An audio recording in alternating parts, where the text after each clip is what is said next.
Bienvenidas, bienvenidos, bienvenides al último conversatorio del Programa Integral de Estudios sobre el Cuerpo y el Movimiento que desplegamos en Casa Verde y que en esta ocasión tenemos la fortuna de cerrar este ciclo de conversatorios con Juan Carlos Franco. El título del conversatorio de hoy, de esta noche, es Contra lo binario, un cuerpo queer. Entonces, bueno, me voy a permitir hacer una breve introducción para presentarles a Juan Carlos, que primero es muy buen amigo nuestro, colega de trabajo, dramaturgo, director de teatro, director o codirector de la casa productora Catamita, que trabaja, bueno, en todo el país, pero que se mantiene bastante activa en Querétaro y en la Ciudad de México. Y eso, pues felices de que estés por acá con nosotros, Juan. Y te cedo un poquito la palabra para que tú acrecentes mi pequeña introducción y, bueno, nos cuentes lo que nos quieras contar y a partir de ahí, pues vayamos a lo que nos atañe. La introducción estuvo perfecto, muchas gracias. Gracias por la invitación, estoy muy contento de estar acá y siempre es un gusto hablar de estos temas que son tan importantes y que parecen ser, al menos por nosotros los artistas, los humanistas, los que estamos metidos en todo esto, parecen ser ya casi de sentido común, pero en realidad es que abren muchos problemas extras y sobre todo muchas áreas de oportunidad, como dirían los emprendedores, muchos espacios a partir de los cuales podemos reflexionar lo que somos nosotros, pero también lo que está haciendo la contemporaneidad hoy, ¿no? Y cómo es que lo queer, el cuerpo queer o lo que nosotros entendamos por lo queer o lo disidente puede ayudar a entender desde otro lugar esto que nos está sucediendo y además luchar contra ello. Entonces, me gustaría empezar diciendo que para eh, este tema, igual que para la mayoría, tenemos que recordar el momento en el que estamos. Y estamos en un punto en el que el capitalismo está a punto de reventar. Vivimos en algo que algunos llaman una etapa postcapitalista y que algunos han incluso dado en llamar un como neofeudalismo o algo así, en donde se está empezando a concentrar tanto la riqueza que las condiciones de vida son para la gran mayoría de la población del mundo insostenibles, precarias y indignas. Y al mismo tiempo estamos enfrentando la que quizás sea pues el reto más grande que va a enfrentar la humanidad, que es la emergencia climática.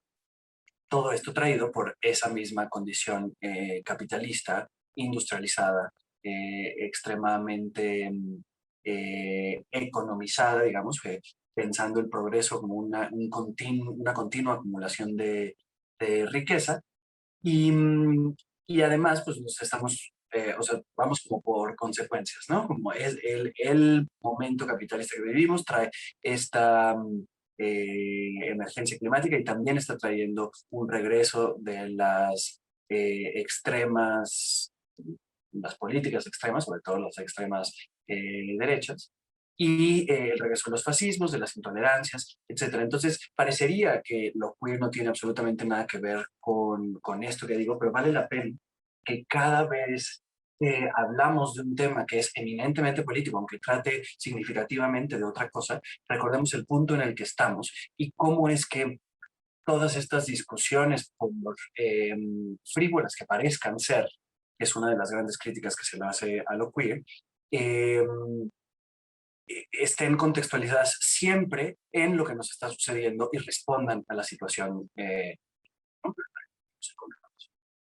Dicho eso, me gustaría hacer una pequeña introducción sobre lo queer. Sé que pues la mayoría de los que lo queer tiene algo interesante, igual que vaya todo lo LGBT o incluso todo lo de izquierda en general, tiene una característica muy particular que es que a quien le interesa ya está enterado bastante de qué trata, ¿no? Entonces, me parece que puedo hacer una pequeña introducción y abrir algunos problemas y a partir de ahí podemos discutir. Me gustaría que esto más que una clase o un discurso, o yo qué sé, sea una conversación entre todos los que estamos acá y que podamos pensar en conjunto, pensar en horizontal, y que me parece que es uno de los objetivos de este programa, que está tan interesante como tantas de las cosas que hace lugar. Otras, muchas gracias por la invitación. Em, He identificado pues desde la carrera, yo estudié filosofía y estudiando también para algunos proyectos teatrales, literarios y sobre todo pues, por la pasión que me despierta el tema, he identificado tres formas en que podemos entender lo queer. A mí me causaba, sor- no sorpresa, no, la verdad, pero era como un foco rojo, o al menos un punto de atención, el que cuando abrí mi primer taller que tenía la palabra queer ahí adentro, hubo un par de personas que decían que yo no estaba eh, capacitado políticamente para dar un taller de esa naturaleza por ser un hombre cisgénero, que no performa el género de una manera disidente. Y a eso le agregamos otras cosas, ¿no? Como que soy blanco, que soy privilegiado y estas cosas, que claro que vale la pena siempre apuntarlo, pero eh, me hizo entonces pensar qué es lo queer y por qué no necesariamente tiene que ver solo con esa forma de performar, ¿no? E identifiqué tres formas en que podemos entender lo queer, para darnos cuenta, digamos, de que no se trata solo de los sujetos queer, digamos, los sujetos que se han autonombrado queer y que tienen que ver con lo no binario, con la disidencia genérica, y ese, por supuesto, es la primera forma de entender lo queer, o digamos, el primer significado directo del concepto, que sería eh, la... em, lo que tiene que ver con el problema de la identidad, el problema del género, ¿no?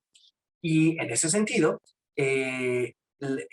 lo queer es todo aquello que desafía el binarismo, que desafía lo que tiene que ver con el género polar, vamos a llamarle así. Lo binario también ya se ha vuelto en sí mismo una categoría y es algo que se repite constantemente. No se supone que lo queer debería eliminar las etiquetas, debería eliminar esos como estantes en los que nos colocamos y no lo que está haciendo es poner una categoría más. Pues de entrada yo diría que quién sabe si es que eso sea lo que quiere lo queer, pero pongamos que eso quiere, ¿no? Como disolver toda distinción entre los géneros y más bien encontrar una fluidez absoluta. Pero no tenemos que pensarlo en sí mismo como una categoría, sino como la ausencia de categoría, como la posibilidad de diluir las categorías y en tanto tal poder transitar libremente sin esos polos tan estrictos que ha constituido Occidente sobre todo, pero que en general la raza humana en tanto a la cultura ha eh, equiparado con el sexo, ¿no? Con el sexo biológico, digamos. Como sabemos, no existen solo esas dos formas de ser, ¿no? No solo se puede ser hombre y mujer, sino que hay muchas otras posibilidades y, como dicen los gringos, el cielo es el límite. Literalmente se puede uno identificar como quiera, aunque le moleste mucho a mucha gente. Y esa molestia me he dado cuenta que tiene que ver sobre todo con la ignorancia, digamos, con no entender qué es exactamente lo que está pasando. Parece que es un capricho, ¿no? O sea, lo que la mayoría de los heterosexuales, la mayoría de los conservadores, la mayoría, como les queramos poner, nombrar, parece que lo que ven en nosotros es como pura rebeldía, como pura, como casi necesidad de llamar la atención o algo así. Y de este lado sabemos que no se trata, sino que es eh, una necesidad de construir el yo, ¿no? De construir la subjetividad sin las, eh, sin los moldes, sin los compartimentos estrictos que han diseñado para nosotros, ¿no? Entonces, esa sería la primera, ¿no? Es eh, la forma de pensar y de actuar que tiene que ver con problematizar el género en sí mismo, ¿no? El binarismo, el género, pero el género en su totalidad. Luego la segunda es la teoría queer, ¿no? De la cual Judith Butler es la gran fundadora, por ponerlo de alguna manera, pero que ya tenía sus predecesores teóricos, y el mayor de los cuales es, por supuesto, Michel Foucault. Ellos lo que rastrearon básicamente, sobre todo Foucault, bueno, Butler es una Foucaultiana total, pero Foucault lo que hizo fue decir, las verdades que nosotros pensábamos como establecidas para el género humano, incluso si ya lo habíamos medio relativizado hacia un pensamiento cultural, antropológico, como fuera, lo que Foucault dijo fue, y que fue tan innovador, tan revolucionario para la academia y para el pensamiento humanista en general, fue que la forma de entender las subjetividades, ¿no? Como la locura o el loco, ¿no? El enfermo, el homosexual, el depravado, todo esto, eh, o el criminal también, ¿no? Hay que pensar el castigo y la forma de control que significan no solo las cárceles, sino también las escuelas, etcétera. Lo que hizo fue dar cuenta de cómo hay una verdad en cada época. Y esa verdad va cambiando y va significando cosas distintas a lo largo del tiempo. Y en su historia de la sexualidad, pues lo que hace es un recorrido muy complejo, pero muy estimulante para entender cómo es que hemos llegado hasta ahora a partir de un concepto básico que es la represión. Es un concepto básico en el psicoanálisis, pensado desde el interior, y él lo que hizo fue un poco sacarlo del interior del sujeto, como solo de la cabeza del sujeto, del inconsciente, y lo que hizo fue pensarlo en la historia, literalmente en la historia. Lo que él hace lo llama una arqueología de los saberes, una arqueología de también los mecanismos de poder que hacen que seamos quienes somos hoy o que entendamos el mundo como lo entendemos hoy. Y entonces Butler toma básicamente esta idea y lo que hace es decir, lo que hemos vivido hasta ahora es una forma posible de entender quiénes somos. Somos hombres y mujeres, pero hay muchas otras formas y pensarlo eh, en su libro, ¿no? Este libro de los 90 que marcó pues todos los activismos LGBT, toda la forma de entender también los feminismos, etcétera, que es el género en disputa. Justo, el género no existe, el género solo se performa, es una actuación, literalmente. Eh, lo que, lo que dice parece algo como muy básico para nosotros, quizás, sobre todo si ya somos medio queer teóricamente, o si pensamos, perdón, es que estoy... si ya pensamos a partir de ese marco teórico, que ya a nosotros nos parece muy lógico, pero en ese momento fue un gran quiebre, porque lo que hizo fue decir, a ver, si no existe y solo lo estamos performando, entonces podemos performarlo de la manera que sea. Y ese fue un cambio que vino de la academia, vino del pensamiento humanista feminista, por cierto.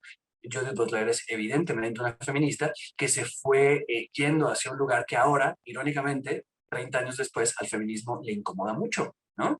Todo el feminismo trans incluyente, todo el feminismo queer abierto y tal, ahora al feminismo radical le está incomodando por decir justo ese binarismo, por por enmarcarse en ese binarismo. Es decir, lo que están diciendo las feministas trans excluyentes es que las mujeres trans no pueden ser mujeres porque alguna vez fueron hombres.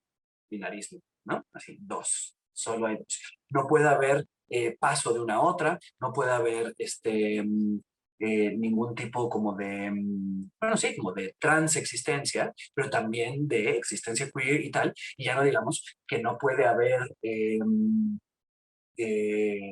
como que parece que no entienden las condiciones históricas, culturales, políticas en las que viven, por ejemplo, los sujetos, les sujetos eh, afeminados, por ejemplo, como a pesar de ser hombres biológicos, los sujetos afeminados son sumamente excluidos, sumamente discriminados, etc. Y de esto, de esta idea de la teoría queer que viene de Butler, pero que ha tenido muchísimos otros exponentes y que está bastante en boga, debería decir, ahora mismo, y que es una de las cosas más estimulantes que ocurren en el pensamiento mundial hoy en día, pues está eh, esta tercera esfera que yo nombraría la esfera de la voluntad política. Es decir, lo queer es aquello que performa como queer, aquello que desafía la visión social de lo que debe ser.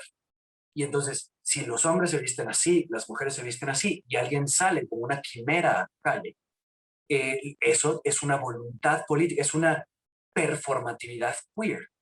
Y eso era un poco lo que me reprochaban estas personas en redes sociales cuando el primer y el segundo, ayer también, que yo no performo de esa manera. Yo me veo, porque además nunca me preguntaron cómo me identifico. Ellos asumieron qué soy, cómo me veo, cómo me visto y estas cosas que, por cierto, también tienen mucho de esta cerrazón conservadora y tal. Y asumieron que yo no podía dar un taller así porque no formaba parte de esa comunidad, de esa identidad, la identidad queer. Pero en realidad hay muchas formas de performar queer. Claro que las más impactantes y las más visibles por escandalosas o por chocantes para ese lado de la sociedad y tal, pues son estas que se acercan al otro género o que se vuelven también posthumanas, que también hay un rollo bien interesante que no vamos a alcanzar a tocar hoy, pero que se acercan también, por ejemplo, en el postporno, se acercan a la enfermedad, se acercan al cuerpo gordo, al cuerpo enfermo, al cuerpo... esas cosas que la cultura ha como que relegado a un lugar medio tabú, medio ominoso quizás, pero que forman parte de ese ser otro. Lo más importante de lo queer, y está en la raíz de la palabra, queer quiere decir raro en inglés, está esa sensación, ¿no? Bueno, el significado, pero también el espíritu de la otredad, de eso que es extraño y por lo tanto debería estar afuera de la sociedad. Y lo que hicieron tanto los teóricos como los sujetos queer fue denominarse de esa manera para reivindicar el término y alejarlo de sus connotaciones negativas, ¿no?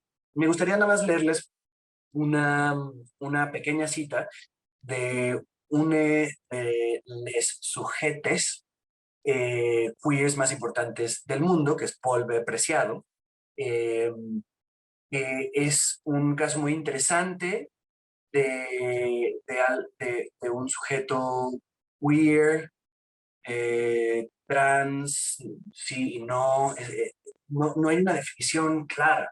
Beatriz Preciado, la feminista tan importante más o menos de la época de Butler, de la primera época de Butler, decidió empezar a tomar libremente hormonas masculinas para, sin un régimen médico.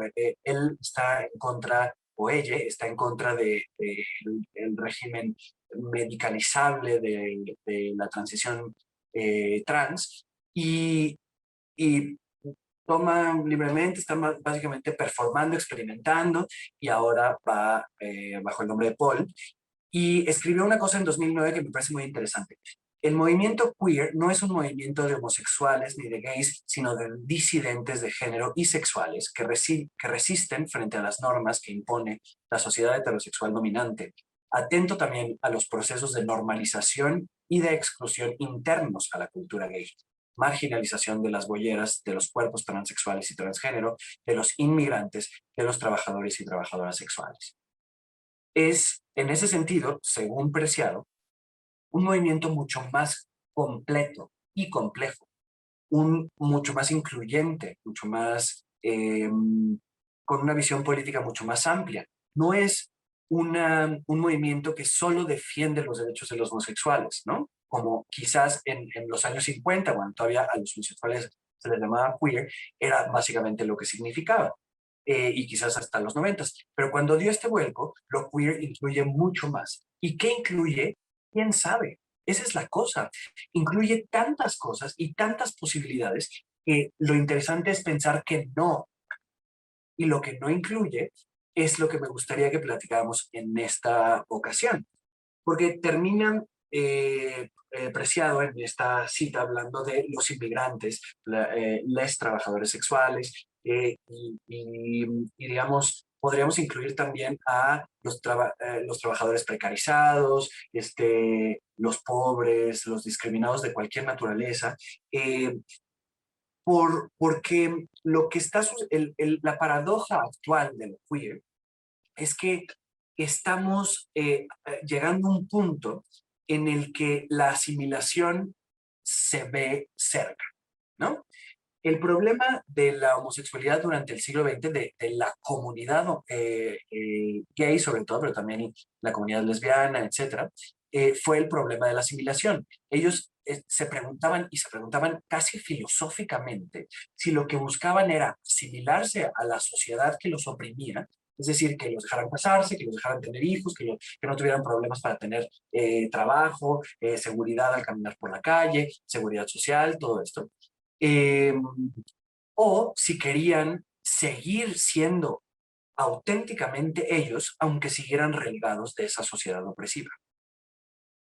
Y ese problema ya no está tan de moda, digamos. O sea, ya no es un problema que se trate tanto dentro de la comunidad. Pero ese problema casi se resolvió solo, o no se resolvió solo, sino que lo resolvió el capital por nosotros.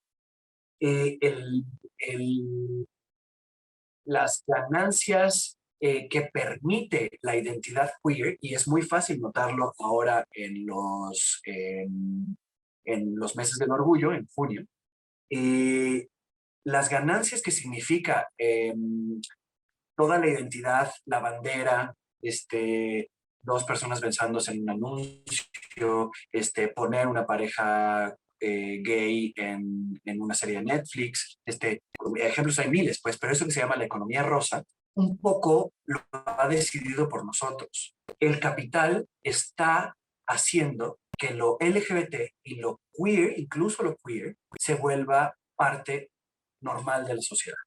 Y eso podría parecer, ¿no? Por sentido común, que es lo que buscábamos, ¿no? O sea, ser parte no solo tolerada, sino aceptada, normal de la sociedad. Pero el problema es que a lo que nos estamos asimilando es a ese sistema que permite, con lo que empezamos esta sesión, la emergencia climática, la acumulación de capital, la precarización del trabajo, la necropolítica también, en México es muy claro. Y también pensarlo queer desde México tiene algunas aristas muy particulares. ¿Qué es lo que podemos hacer como queer, como sujetos queers desde México, ¿no? Pero entonces lo que quería proponerles es que, claro, estamos en contra del binarismo. Eso queda muy claro. Quiero exponer que si están ustedes acá hoy es porque están un poco de acuerdo con esto, les interesa el tema, me parece muy bien. Pero la verdadera discusión es En un hipotético, digamos, en donde en 20 años todos los sujetos queer, no solo los LGBT, sino los queer, están asimilados por el sistema, ¿qué le queda a lo queer? ¿Qué queda para el pensamiento queer, pero también para el cuerpo queer? Y esa pregunta me hace mucho ruido, porque creo que lo queer actualmente es uno de los, no quiero decir que es un movimiento, pero una de las subjetividades, por ponerlo de alguna forma, ¿no? Como una de las formas de entenderse más potentes políticamente. Y si el sistema, que es un sistema capitalista, siempre, todo sistema hoy es capitalista, busca la acumulación de la riqueza, y la acumulación de la riqueza se está dando en un extremo de la población que es obsceno, ¿no? Si ese sistema asimila nuestra lucha, ¿qué va a quedar de esa lucha? Nada. ¿Qué podemos hacer antes de que eso suceda? Ese sería el problema, la pregunta que me gustaría abrir para ustedes hoy. Es una pregunta muy compleja y que por supuesto que no vamos a encontrar una respuesta hoy. Pero una de las respuestas, me parece, está en las artes escénicas, en la performatividad expresa, intencional y estética del cuerpo queer, que puede incluir el queer, ¿no? Pero el cuerpo en escena, el cuerpo queer en escena, está mostrándose de una manera diseñada, ¿no? O sea, para que el público vea lo que el artista, lo que los artistas, les artistas, lo que una relación horizontal de creación quiere que el público vea. Y eso puede ser, claro, a través de la palabra, a través del diseño ficcional, a través de todo lo que puede incluir cualquier expresión artística, pero sobre todo puede poner en el centro al cuerpo queer. Y desarrollar esa idea, que lo ha hecho el performance durante 50 años, bueno, lo queer quizás hace 40 o por ahí, eh, y eso junto con la idea política del problema al que nos enfrentamos, me parece que permite que lo pensemos con mayor certeza, ¿no? Con mayor perspectiva y con mayor claridad. Voy a repetir nada más la pregunta porque me gustaría que si alguien tiene alguna idea a partir de esto podamos discutir. Es si el sistema se apropia de la identidad queer, ¿qué nos quedaría? O bien, ¿qué podemos hacer desde lo queer para que el sistema no se apropie de nuestra identidad, pero no sigamos siendo unos parias, ¿no? Esos sujetos discriminados, esos sujetos extremadamente externos a la sociedad, los otros más otros, ¿no? ¿A alguien se le ocurre qué podría hacer la identidad queer para ello?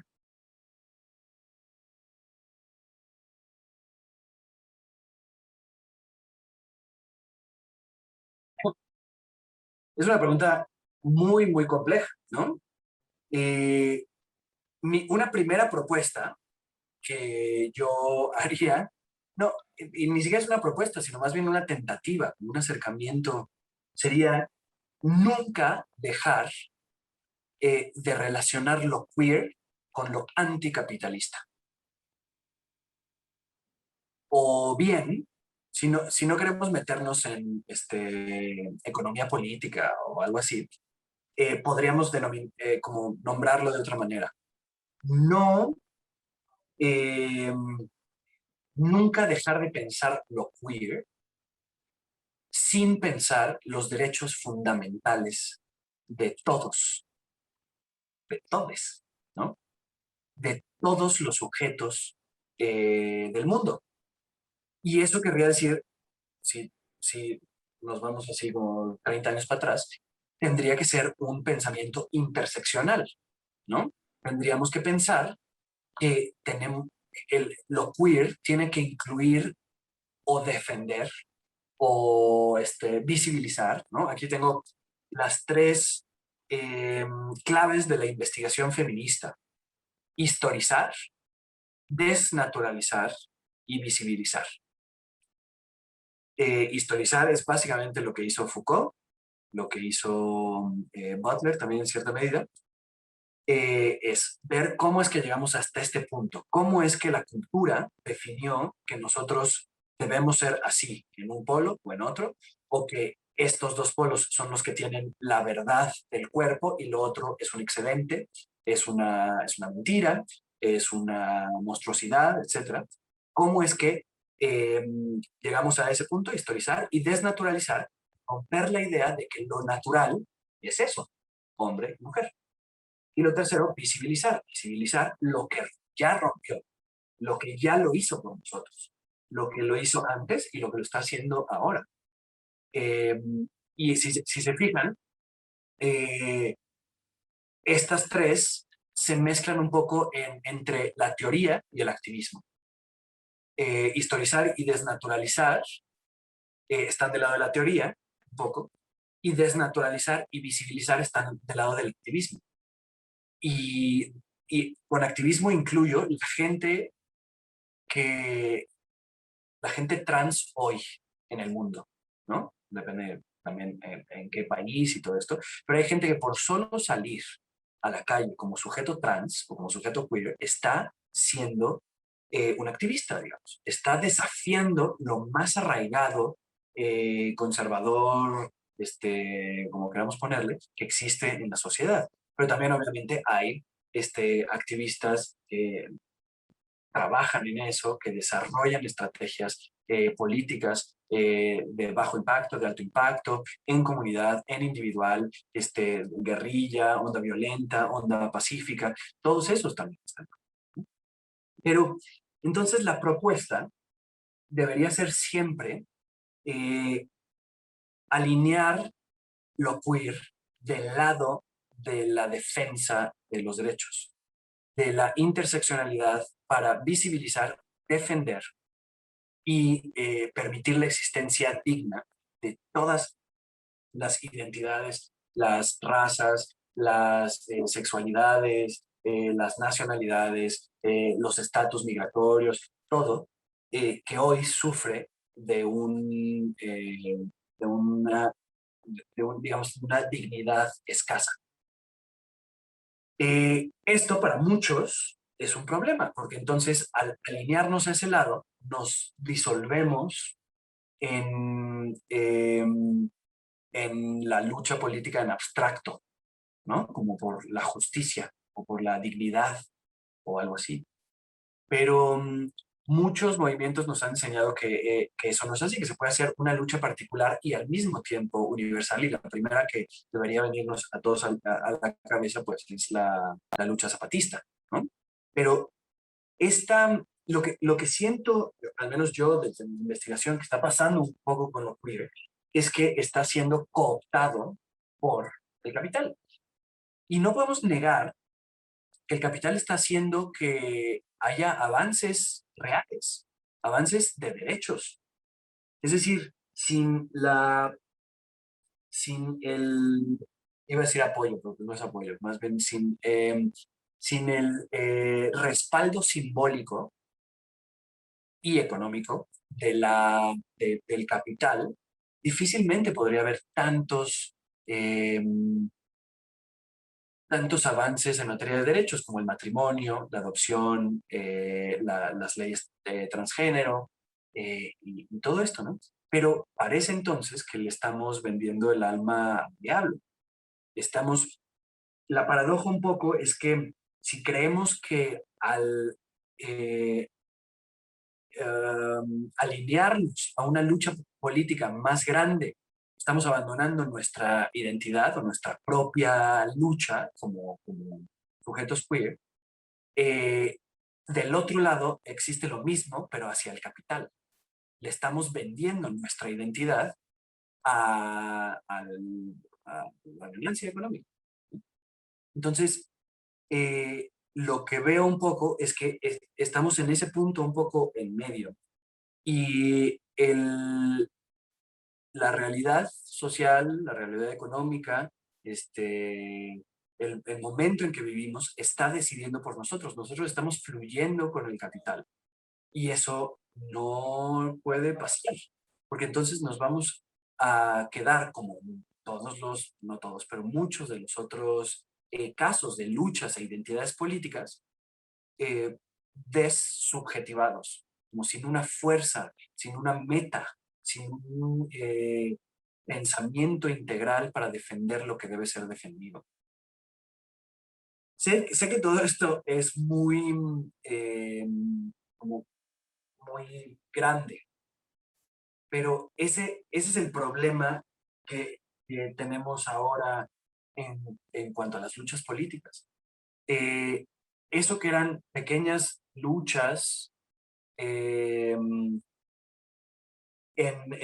no sé, todo el siglo XX quizás, para defender ciertas causas, para encontrar ciertas metas en común con la comunidad, con sí, la gente cercana a uno, etc. Ahora se ha vuelto eh, está tan despolitizado eso que ahora solo podemos pensar, parece, en los grandes problemas. ¿Y cómo vamos a hacer para estas 10, no sé cuántas personas hay, las 10 personas que estamos hoy acá reunidas? ¿Cómo vamos a luchar nosotros contra la emergencia climática? Y entonces parece insoluble, parece inabarcable, ¿no? Intimidante. Y la cosa es que en lo queer tenemos uno de los últimos reductos de identidad política fuerte que nos puede ayudar a luchar por eso y también por lo demás. Una cosa que nos amalgame, que nos dé identidad, que nos dé comunidad y que nos permita lanzarnos hacia una lucha quizás más grande, ¿no? Catalina, levantó la mano. Hola a todas y a todos y a todas. Creo que una forma como de poder...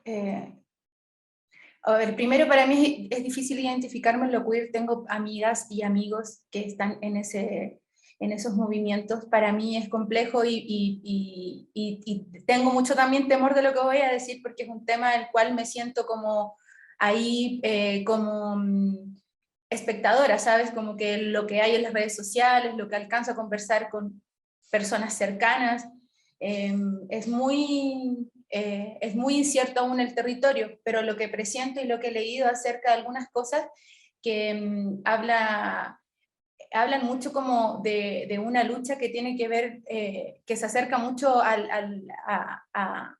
a luchas feministas, como que tiene mucho de esa filosofía, siento, y en ese sentido me hace mucho sentido que lo queer o la lucha queer no salga de ese espacio, como que esté sedimentada bajo las ideas del feminismo, porque si quizás se empieza a hablar de lo queer a través de este sistema que tú dices que estamos muy cerca del capital, como decir, wow, ya, la propaganda de Liverpool sacó la bandera del orgullo gay a toda costa y de repente tú vas en el carro, llegas a una esquina y te encuentras como, oye, esta es una, no sé, una manifestación y resulta que están comercializando un producto.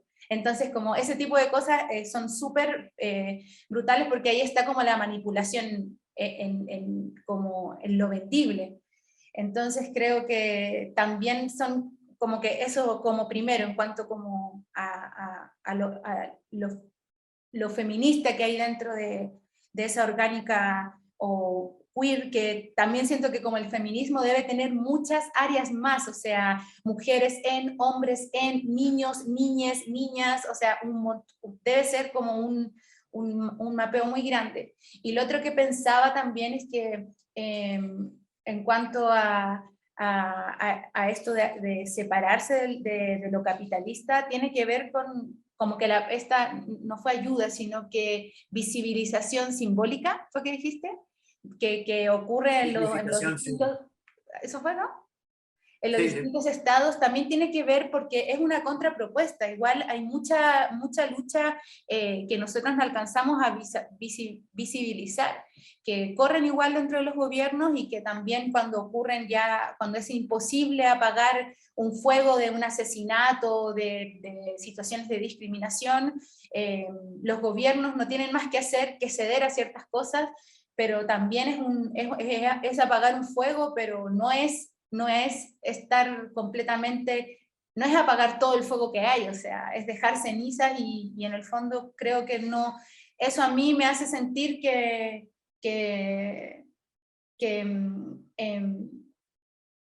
me siento como manipulada en ese sentido, como que en toda Latinoamérica hay una invisibilización súper grande a pesar de que se pueda sentir que estamos acercándonos al capitalismo. Creo que no, porque no alcanza a completar una identidad como ni territorial, ni de identidad, y porque la mayor parte de las leyes de todos los países de Latinoamérica están en base a lo binario. Y si no hay cambio de leyes, si no hay cambio de constituciones, es imposible que se pueda hablar de respeto y de inclusión en la educación, que es como la base, o sea, que un niño entienda que puede haber toda una diversidad de cuerpos, desde personas minusválidas hasta personas que no saben cómo se sienten y cuáles son sus gustos, porque también es otro lo queer, como la emoción y cómo yo me siento. Entonces, Claro. Y creo eso. Falta, como dices, falta muchísimo. En realidad no podemos hablar de que hemos llegado. Y lo que dije de que 20 años, por supuesto que no. O sea, falta mucho más, pues. Pero tenemos que pensarlo desde ahora. Ahora, me parece muy interesante lo que dices en la primera parte. Claro que hay muchas organizaciones, muchos sujetos, ¿no? Que están en en una lucha queer que es completamente antisistémica, anticapitalista o pro derechos, yo qué sé, o sea, como quién sabe cómo se llamen exactamente, pero y además hay muchos proyectos muy particulares que están haciendo, como decimos, están poniendo su granito de arena, están haciendo acciones que parecen muy chiquitas, pero que están cambiando significativamente el panorama de Latinoamérica, pongamos, o de un país como México, o de una ciudad, o de un barrio, ¿no? Se me vienen a la cabeza los proyectos, por ejemplo, de teatro, de danza, queer, o con gente trans, las casas, por ejemplo, para los trabajadores sexuales en la vejez. Como esos hay muchos, pues.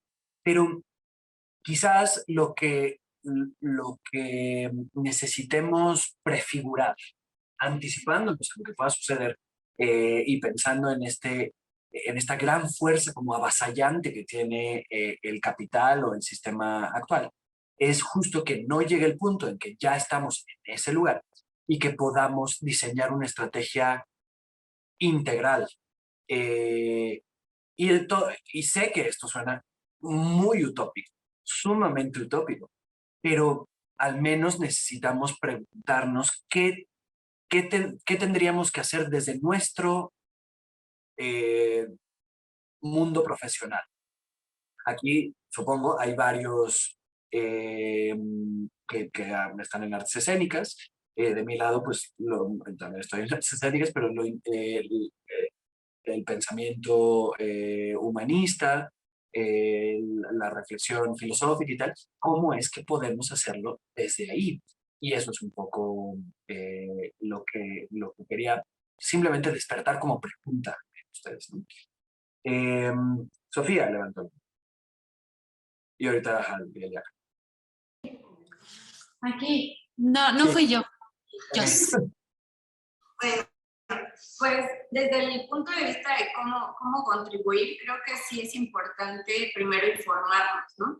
Y de ahí bajar la información. Porque, por ejemplo, yo trabajo con niños, entonces si estos niños desde un inicio solo tienen como la parte de educación de la familia tradicional, creo que una ventaja en el caso de que yo trabajo con niños vulnerables y con niños pues entidades rurales es que el gobierno no presta mucha atención a esas comunidades. Solamente lo que les da es de alguna manera pues lo promedio, lo accesible a todos, como es la televisión, el radio, etcétera, y esos son sus medios de educación.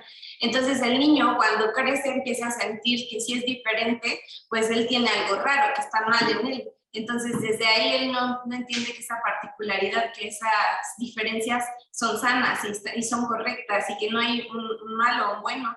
Y por otro lado, creo que también otra forma de aportar sería conservar y proteger los foros que tenemos independientes. Llámese, por ejemplo, aquí en Querétaro tenemos un lugar que se llama el Mercado del Tepetate y ahí está un foro que se llama La Otra Bandita, o por ejemplo tenemos foros como este. Hay muchos lugares en donde de alguna manera se están abordando otras temáticas y la gente realmente no presta mucha atención, entonces no nos sentimos esa invasión o esa censura. Entonces, de alguna forma tenemos que multiplicarlos, esos espacios, para que pueda haber más información y que seamos más los que llevemos este argumento, y creo que el parteaguas va a ser que siga habiendo este tipo de foros, porque así nosotros nos nutrimos, tenemos espacios para entender más y preguntar y irnos a documentar a otros lugares con literatura, llámese periódicos, revistas, artículos, foros. Entonces eso sería lo que yo podría aportar. Gracias, muchas gracias. Tocaste un tema muy importante que solo voy a matizar un poco para que nos demos cuenta el nivel de cercanía que tenemos con el capital. Estoy usando el término capital un poco laxamente, pero es que es lo que es. Tú decías ahorita, los niños, o sea, si no les enseñamos nosotros en la escuela o en la familia, o ¿sí? Esta apertura hacia lo queer y hacia todo, ¿no? Incluso también hacia el entender la justicia social o todo esto, quien lo hace es la tele, el radio y tal. ¿Y quién domina la tele y la radio? Porque ojalá se enteraran, y tendríamos que pensar, ¿no? Los intereses detrás, por ejemplo, de una televisión pública. Pero ¿quién ve la televisión pública? Y no porque sea aburrida ni nada, sino porque la competencia frente a la televisión comercial, la televisión que tiene el capital detrás, es avasallante. Y eso sucede. A nuestros papás lo que les preocupaba con que viéramos la tele es que fuera inmoral, digamos. Y ahora lo que debería preocuparnos es lo que está detrás de esos intereses. Y entonces, eso, o sea, quien educa a la generación atrás de nosotros en cuestiones sexuales, pues es Netflix, Sex Education, o 2, 3 series por ahí que sale, o esa está más o menos bien. El problema también es que está Élite, ¿no? Por otro lado, sí, tienen diversidad sexual y tal, pero también tienen una cosa banal, en fin, sé que lo entienden y estoy completamente de acuerdo con lo que dices. Tenemos que defender los espacios que nos permiten informar, educar, que nos permiten problematizar, en fin, ¿no? Y estos espacios son justo entre esos, pero se siguen sintiendo raros, o sea, weird, raro. Se siguen sintiendo como en los márgenes, ¿no? Como 10 personas que se reúnen así un miércoles a platicar, pero en realidad no existe en una forma mucho más generalizada, mucho más abierta, mucho más universal, por ponerlo de alguna forma. Eliana. Bueno, yo quería como compartir lo que pasa conmigo y con el término de queer. Lo voy a decir desde mi perspectiva, porque me cuesta mucho trabajo como esa cosa sobre la universalidad o lo que los demás creen que es queer o no queer, y si soy yo capaz o no de decir u opinar, ¿no? Porque entra también esta cosa de la identidad que se vuelve muy compleja, pero pienso que tenemos la libertad también de identificarnos, ¿no? Y me encuentro también con la identificación de lo queer en mi vida y en mis experiencias, ¿no? Entonces, para mí entra como este concepto de lo queer como algo que se define como indefinible, ¿no? Como ese vacío ahí que que puede ser muy cuántico, pero a mí me genera como mucho sentido y lo conectaba mucho con lo que decía yo también de lo pedagógico y quería hablar de eso porque en mi experiencia me pasa mucho que como doy clases para niños, me he preguntado en qué también radica la educación, como quién también soy yo para decirles a ellos cómo tienen que pensar. Entonces, me pasa mucho en las clases que los niños tienen actitudes que parecerían en un sistema como en el que vivimos, que son muy extrañas, que tal vez sus papás les dirían, no, esto no se hace. Y me pregunto mucho, ¿yo qué hago frente a, no sé, frente al beso de dos niños, ¿no? Porque, por ejemplo, en las clases los niños, sobre todo en el grupo de 5 a 7 años, todo el tiempo se están tocando, se están besando, se están acariciando, se ponen uno encima del otro, ¿no? Como que eh, tienen comportamientos que, pues para mí, bien, ¿no? Pero tal vez dentro de muchos otros contextos, pues se vuelve una discusión muy compleja sobre la pedagogía. Entonces yo me preguntaba mucho qué hacer con ellos, decirles, sí, esto está bien o no, esto solamente háganlo aquí, ¿no? Y hay algo a mí como en mi intuición que solamente me deja ser, que hagan ellos eso, ¿no? Y porque no son todos los que tienen esa necesidad. Y ahí aparece de nuevo lo queer, que es que puede ser que unos tengan esa necesidad como puede ser que otros no. Y en el espacio pedagógico lo interesante es que haya esas diferencias y que se conversen esas diferencias. Yo quiero tocarte, yo también, o yo no quiero, no me toques. Y se vale ambas, ¿no? Como todas las opciones posibles, como llenamos también los espacios pedagógicos de todos esos lugares para tampoco no convertirnos también en una cosa homogénea, ¿no? También volver a categorizar lo queer solo una posibilidad. Entonces, como que me cuesta mucho también esto de organizarnos universalmente cuando hay tantas diferencias, ¿no? Pero ahí también encuentro todo el sentido de aceptar la diferencia, ¿no? Como esta paradoja entre lo que sí, lo que no, como que en realidad no es una ni la otra y todo el tiempo es como, sí, como muy cuántico, como que todo está pasando al mismo tiempo. Sí, Entonces, pues esa cosa se me venía a la cabeza. Yo también quiero compartir una cosa. Ah, no, perdón, Juan.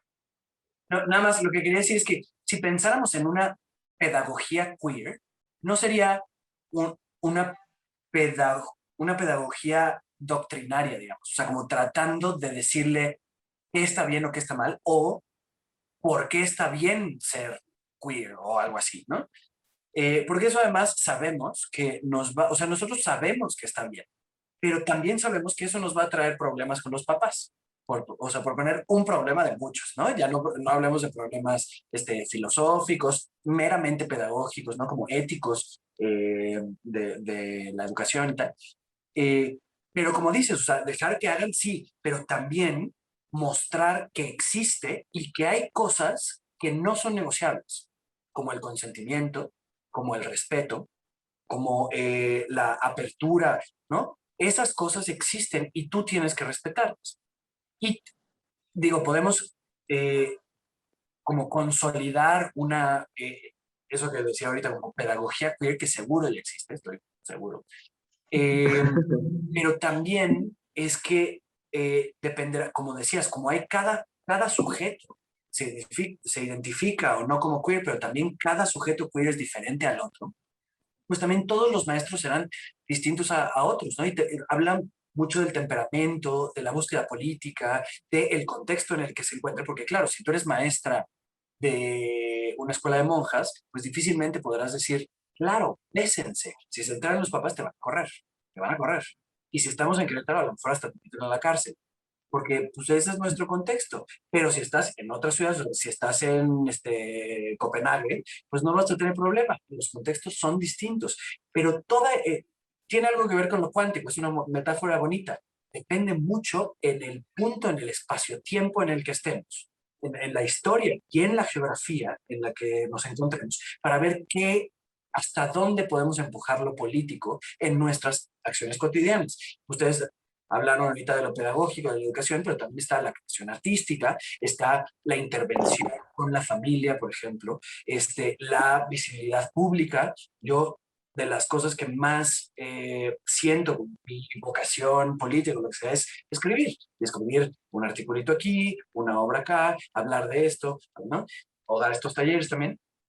Y pues cada quien encontrará la forma en que se sienta cómodo y práctico, digamos, como logísticamente fluido, para no encontrarse con problemas y tal, en el contexto en el que está, ¿no? Lo que yo diría es que no podemos relativizar todo. Hay cosas que son verdad y debemos defenderlas. El primero, ahorita que hablaste de estas cosas, pues es el consentimiento, la igualdad, todas esas cosas que no podemos relativizar porque si no caemos eh, este sinsentido, este vacío en el que ya llevamos algunos años, parte de la humanidad o de la izquierda o lo que sea, y que solo puede ser llenado por cosas tan categóricas como nuestro Señor Jesucristo o una cosa así. Mm.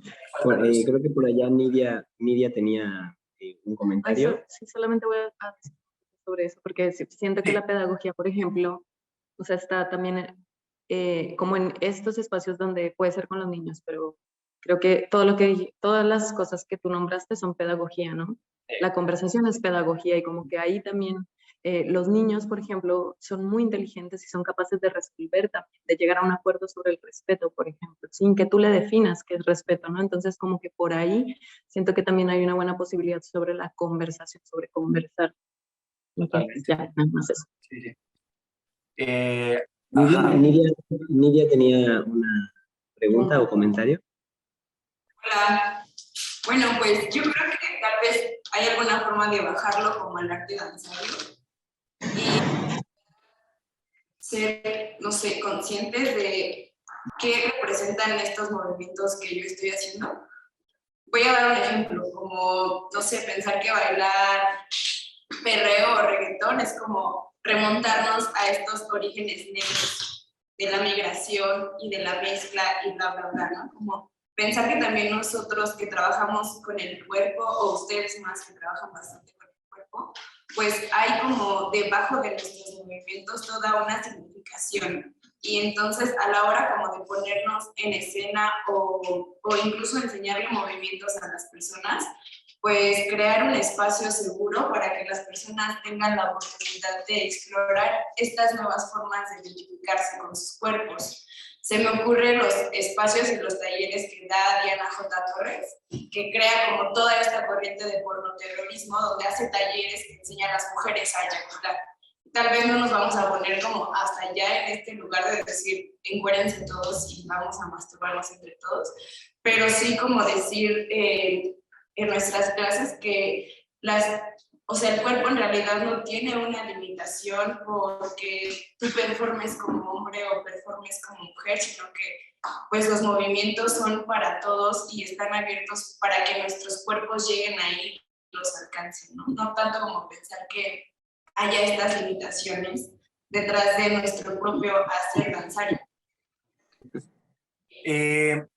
Te agradezco mucho que hayas sacado el tema de la danza, del arte, porque sí, me parece que es un gran lugar para acercarnos a todos estos problemas en sentido pedagógico, sí, pero también en sentido estético. Porque lo que pasa también, si se ponen a pensar, o sea, podemos pensar, quizás, a lo mejor conocemos a alguien, eh, eh, no es que sean malas personas o no es que odien, ¿no? Pero hay como una falta simbólica. O sea, no entienden qué es lo que está pasando, pero no solo a nivel racional. O sea, sí, lo que decían desde hace rato, entender, o sea, leer, saber qué es lo que quiere decir todo esto para poder explicárselo a quien necesite que se lo expliquemos. Pero también hay un lugar que me parece muy importante, que es el nivel de sensibilidad. Eh, sí, en sentido filosófico, el reconocimiento sensible del otro. Yo estoy convencido de que la mayoría de los homófobos o los transfóbicos lo son porque no conocen a alguien que lo sea. Bueno, hay muchos que, claro, porque son sí, porque son malas personas, ¿no? Porque quieren, o sea, construyeron una realidad en donde necesitan menoscabar los derechos y la realidad de los otros para poder como autodefinirse a sí mismos. Pero la mayoría es porque no conocen de la humanidad del otro, de la complejidad, del como el código por el cual se rigen, por el cual viven, y eso, ¿no? Y entonces creo que el arte puede hacer eso como ningún otro, como ninguna otra disciplina, como ningún otro espacio, como ningún otro encuentro, etc.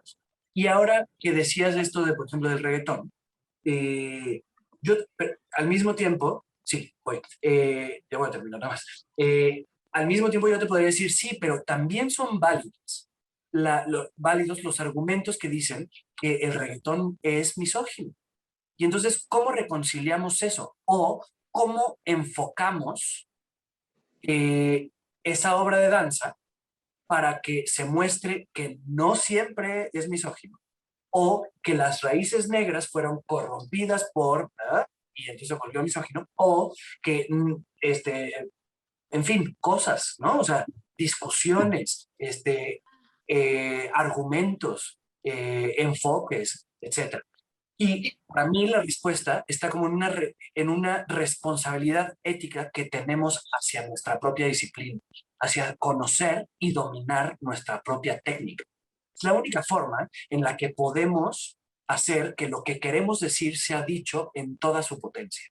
Y entonces parece que no tiene absolutamente nada que ver ir a un taller de escritura o a un taller de coreografía o estarse entrenando constantemente o estar en varios procesos de creación o leer o ir al cine o ir a la galería o parece que no tiene nada que ver con la lucha política o en general con el universo queer, pero por supuesto que lo tiene porque una de nuestras armas es la escena. Y para que sea nuestra arma de la manera más potente, tenemos que conocerla y dominarla. Y esa es una responsabilidad ética, ¿no? Sí, Luis. Eh, Perdón, perdón. Sí, pues supongo que estamos como en un momento de exploración, porque bien es cierto esta crítica y cabe totalmente que se le hace al reggaetón, de que a pesar de que la música sí como que representa estas luchas afrodescendientes, el esquema que hay detrás pues es profundamente machista y binario, pues existe también cosas como el neoperreo. Entonces supongo que como que en esta exploración también hay que ser críticos con lo que uno genera y lo que le está dando al público, ¿no? Como a incluso decir, pues no voy a escoger esta canción que tiene pues estas letras o algo por el estilo, sino como qué elementos estoy usando para armar mis obras y como pues sí realmente pasarlo por el aparato crítico. Nada más. Y miles de otras formas, pues. No solo eso, no solo escoger exactamente las canciones para que todas sean correctas, sino, por ejemplo, poner a un personaje grotescón o un personaje que acabamos de ver que tiene una opinión incorrecta y que baila esa música. Y entonces ya estamos viendo que hay algo rarito, ¿no? O sea, hay muchas formas de hacer que, incluso de las formas más sutiles, nuestro mensaje político llegue pues al espectador. Sí, Luis. Muy bien. Bueno, me encanta que esto se pone muy sabroso, se pone muy sabroso, y creo que nos da el pie para que acrecentemos estas conversaciones, para que hagamos un laboratorio mucho más largo, para que ya nos pondremos aquí a cranear con Juan Carlos. Amigo, tenemos que terminar ya porque tenemos una clase ahora con Javier Díaz, que está por ahí. Hola, Javier. Y nada, creo que esta discusión es sumamente pertinente, emocionante, que va más allá, o sea, que abre toda una dimensión sobre el no categorizar, sobre interrumpir las inercias, etcétera, y que es muy estimulante y que creo que bueno, apasionante. O sea, el mundo está en un momento apasionante y hablar de esto es maravilloso. Entonces, nada, te agradezco muchísimo, te agradecemos muchísimo que estés acá, que hayas colocado esta pregunta y que a todos nos haya puesto las cosas a ebullir internamente. Y vamos a hablar para seguir con esto, para hacer un laboratorio más largo, presencial o virtual, como lo queramos, pero creo que tenemos mucho que decir, tenemos mucho que proponer, mucho que experimentar y está buenísimo. O sea, está buenísimo lo que está pasando y te agradecemos mucho tu tiempo, tu espacio y tu compartir. Así que Muchas gracias a eso. todos ustedes y armémoslo, que se arme después. Y muchas felicidades también por todo lo que están armando ustedes, que son uno de esos proyectos que se sienten así. ¡Ya nos vamos! Bye. Gracias, amigo. Gracias a todos. Besos, muchas gracias. Nos vemos pronto. Nos vemos Sí. pronto.